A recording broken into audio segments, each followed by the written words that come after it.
जय हिंद दोस्तों। आज हम लोग इस वीडियो में क्लास 9th फिजिक्स चैप्टर 6 ध्वनि इसके लघु उत्तरीय प्रश्नों को सॉल्व करने वाले हैं। इससे पहले यदि आप लोग हमारे इस चैनल पे नए आए हैं तो चैनल को सब्सक्राइब कर देंगे और वीडियो को अपने दोस्तों के पास शेयर कर देंगे। पहला प्रश्न है, अनुप्रस्थ तरंग और अनुदैर्ध्य तरंग में क्या अंतर है? हवा में ध्वनि तरंग किस प्रकार की तरंग है? तो देखिए, सबसे पहले हम लोग अनुप्रस्थ तरंग और अनुदैर्ध्य तरंग में अंतर लिखेंगे कि अनुप्रस्थ तरंग तब उत्पन्न होती है जब माध्यम के कण तरंग की दिशा के लंबवत चलते हैं, तथा अनुदैर्ध्य तरंग तब उत्पन्न होता है जब माध्यम के कण तरंग की दिशा में ही चलते हैं। तो ये इसका अंतर हो गया। अब इसके बाद हम लोग अगले प्रश्न का उत्तर लिखेंगे कि हवा में ध्वनि तरंग अनुदैर्ध्य तरंग है। तो आप लोग यही इसका उत्तर लिख लेंगे। अगला प्रश्न है, तरंग दैर्ध्य की परिभाषा दें। इसके मात्रक को भी लिखें। तो हम लोग तरंग दैर्ध्य की परिभाषा लिखेंगे कि किसी तरंग गति में वह न्यूनतम दूरी जिस पर किसी माध्यम का घनत्व आवृत्ति रूप से अपने मान की पुनरावृत्ति करता है उसे तरंग दैर्ध्य कहते हैं। इसका एसआई मात्रक मीटर होता है जिसे एम द्वारा सूचित किया जाता है। आप लोग लिख लेंगे। प्रश्न है कि किसी ध्वनि तरंग की आवृत्ति आवर्तकाल तरंग दैर्ध्य तथा आयाम से आप क्या समझते हैं? तो देखिए, यहाँ पर सबसे पहले हम लोग आवृत्ति की परिभाषा लिखेंगे कि एक सेकंड में दोलनों की कुल संख्या को ही आवृत्ति कहते हैं। उसके बाद हम लोग आवर्तकाल का लिखेंगे कि एक दोलन को पूरा करने में जो समय लगता है उसे आवर्तकाल कहते हैं। अब इसके बाद हम लोग तरंग दैर्ध्य का लिखेंगे कि किसी तरंग गति में वह न्यूनतम दूरी जिस पर किसी माध्यम का घनत्व आवृत्ति रूप से अपने मान की पुनरावृत्ति करता है उसे तरंग दैर्ध्य कहते हैं। और इसके बाद हम लोग लिखेंगे आयाम का कि किसी माध्यम के कंपित कणों का माध्य स्थिति से महत्तम विस्थापन को आयाम कहते हैं। तो यहाँ पे इन चारों के बारे में दिया गया था, तो आप लोग लिख लेंगे। अगला प्रश्न है कि किसी ध्वनि की तीव्रता और प्रबलता में क्या अंतर है, समझाएं। तो देखिए, यहाँ पर हम लोग सबसे पहले ध्वनि की तीव्रता के बारे में लिखेंगे कि माध्यम के किसी बिंदु पर ध्वनि की तीव्रता उसके उस बिंदु पर एकांक क्षेत्रफल से गुजरने वाली ऊर्जा का परिमाण है। जबकि ध्वनि की प्रबलता के बारे में लिखेंगे कि ध्वनि की प्रबलता ध्वनि के लिए कानों की संवेदनशीलता के परिमाण की माप है। तो आप लोग समझिए कि ध्वनि की तीव्रता मतलब होता है कि ध्वनि कितना तेजी से गति कर रहा है, और ध्वनि की प्रबलता का मतलब होता है कि ध्वनि कितना ज्यादा प्रबल है। तो आप लोग यही इसका उत्तर लिख लेंगे। 5 नंबर प्रश्न है कि किसी मोटर गाड़ी के निकट पहुंचने के पहले ही उसके हॉर्न की आवाज क्यों सुनाई पड़ जाती है? इसका उत्तर लिखेंगे कि इसका कारण यह है कि ध्वनि की चाल मोटर गाड़ी की चाल से बहुत अधिक होती है। तभी जब हम लोग मोटर गाड़ी के निकट पहुंचने से पहले ही उसकी हॉर्न हमारे कानों में पहुंच जाती है, यानी कि उसकी आवाज़ हमें सुनाई देती है। तो आप लोग इसे अच्छे से समझ गए होंगे। अगला प्रश्न है, ध्वनि तरंगों की प्रकृति अनुदैर्ध्य क्यों है? इसका उत्तर लिखेंगे कि अनुदैर्ध्य तरंगों में माध्यम के कणों का विस्थापन विक्षोभ की दिशा के समांतर होता है। माध्यम के कण एक स्थान से दूसरे स्थान गति नहीं करते, परंतु अपनी विरामावस्था से आगे पीछे दोलन करते हैं। ध्वनि तरंगे इस प्रकार संचारित होती है, इसीलिए ध्वनि तरंगे अनुदैर्ध्य तरंगे हैं। तो आप लोग इसका उत्तर लिख लेंगे। और अभी तक आप लोग इस चैनल को सब्सक्राइब नहीं किए होंगे तो सब्सक्राइब कर देंगे और वीडियो को लाइक अपने दोस्तों के पास शेयर कर देंगे। प्रश्न है कि आपका एक मित्र एक अंधेरे कमरे में बैठा है। ध्वनि का कौन सा अभिलक्षण आपको कमरे के बाहर से ही उसकी आवाज पहचानने में मदद करता है? इसका उत्तर लिखेंगे कि ध्वनि का गुणता, यानी कि ध्वनि का गुणता यह एक वैसा अभिलक्षण है जो किसी भी की भी ध्वनि को पहचानने में हमारी मदद करता है। तो इसका उत्तर लिखेंगे कि ध्वनि की गुणता। अगला प्रश्न है, एक परावर्तक सतह के सामने एक ध्वनि स्रोत रखने पर उससे उत्पन्न ध्वनि की प्रतिध्वनि सुनाई देती है। यदि ध्वनि स्रोत और परावर्तक सतह के बीच की दूरी नियत रहे यानी कि एक निश्चित रहे तो किस दिन प्रतिध्वनि अधिक जल्दी सुनाई पड़ेगी? पहला, जिस दिन ताप कम होगा, या फिर दूसरा कि जिस दिन ताप अधिक होगा।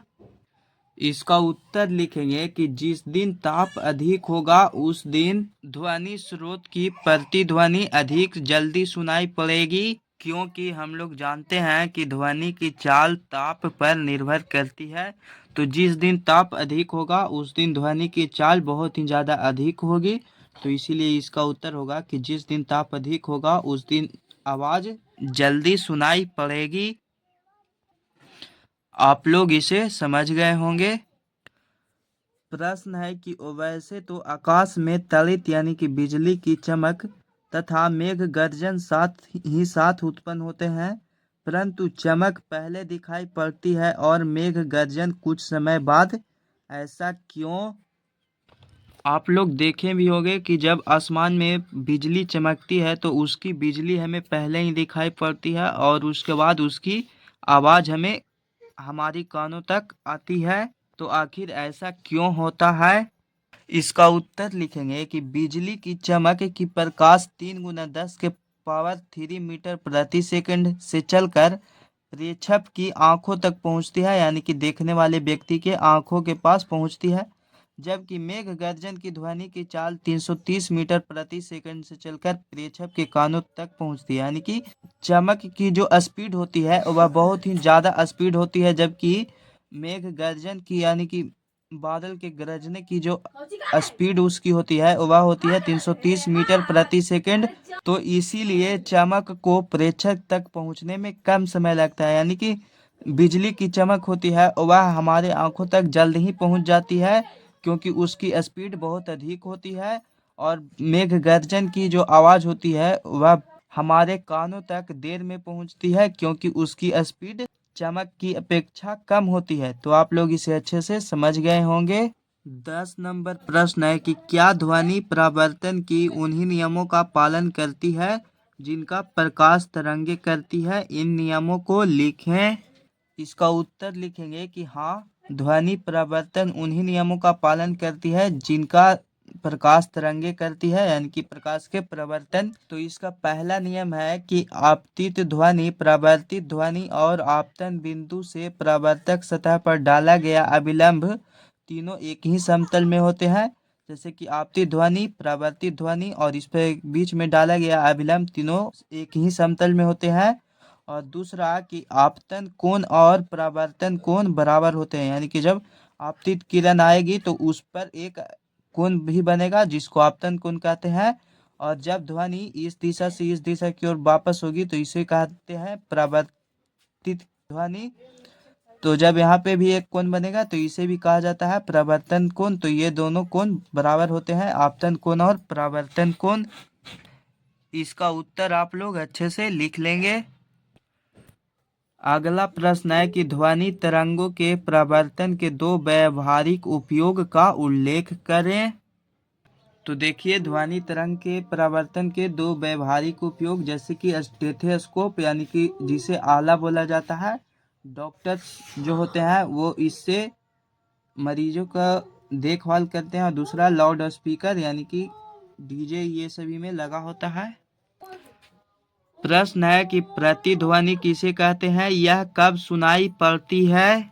तो देखिए, सबसे पहले हम लोग प्रतिध्वनि की परिभाषा लिखेंगे कि किसी विस्तृत अवरोध से ध्वनि के परावर्तित होकर उसके पुनः सुने जाने की घटना को प्रतिध्वनि कहते हैं। यह कब हमें सुनाई पड़ता है? तो इसका उत्तर लिखेंगे कि जब ध्वनि किसी विस्तृत अवरोध से टकराकर पुनः वापस लौटती है तब यह हमें सुनाई देती है या फिर सुनाई पड़ती है। तो आप लोग लिख लेंगे। अगला प्रश्न है कि छोटे कमरे में प्रतिध्वनि क्यों नहीं सुनाई पड़ती है? इसका उत्तर लिखेंगे कि प्रतिध्वनि स्पष्ट सुनने के लिए ध्वनि का प्रवर्तन सतह का श्रोता से 11 मीटर की दूरी होनी चाहिए। यानी कि कोई भी प्रतिध्वनि जब हम लोग सुनते हैं तो उसके बीच की दूरी 11 मीटर होनी चाहिए।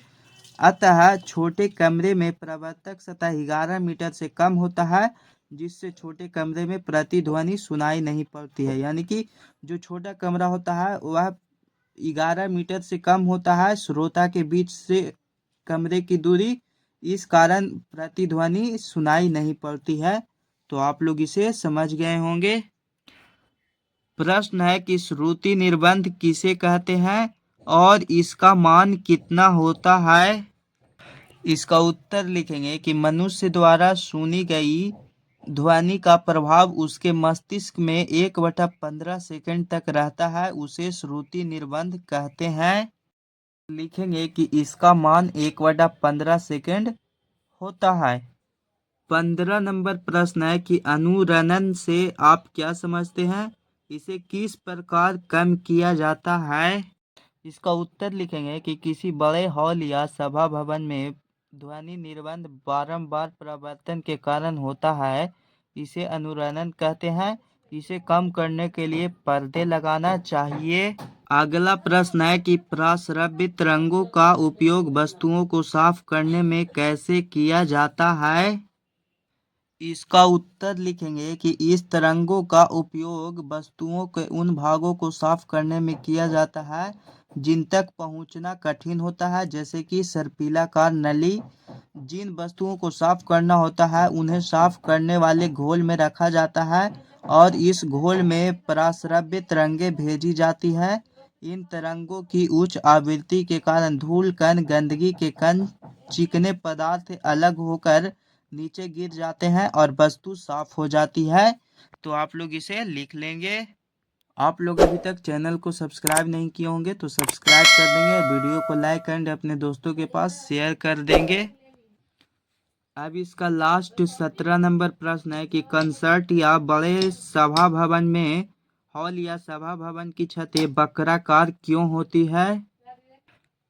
इसका उत्तर लिखेंगे कि कंसर्ट हॉल में उत्पन्न होने वाली ध्वनि भवन की दीवारों से बार बार परावर्तित होने के कारण ध्वनि कुछ समय तक बनी रहती है और यह सभी व्यक्तियों को सुनाई पड़ती है। इसीलिए कंसर्ट हॉल में हॉल की छतें वक्राकार बनाई जाती है ताकि यह ध्वनि प्रतिध्वनि के रूप में लोगों के कान में बार बार सुनाई पड़ती रहे। तो आप लोग इसे समझ गए होंगे। फिर मिलेंगे हम लोग एक नए वीडियो के साथ, तब तक के लिए जय हिंद जय भारत।